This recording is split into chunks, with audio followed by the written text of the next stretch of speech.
Welcome. Today, we're going to learn how to enable the automatic dark mode feature on the Messenger app for PC. This new update allows your Messenger interface to seamlessly switch between light and dark modes based on your system settings.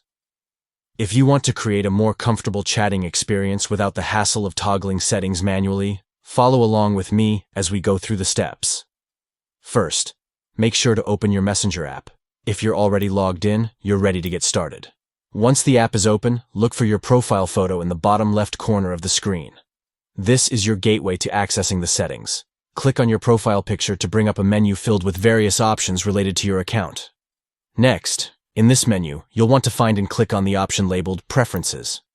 This will take you to a section where you can customize your Messenger experience. Now that you're in Preferences, look for the dark mode settings. Here, you'll see different options for how your app displays. To enable automatic dark mode, simply check the option that says Automatic. This setting allows Messenger to adjust to your computer's light or dark mode, giving you a consistent and comfortable interface that changes with your environment. And there you go.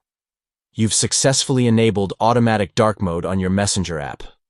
If you found this guide helpful, be sure to hit that like button and subscribe for more tips and tricks. Enjoy your chatting experience with this sleek new feature.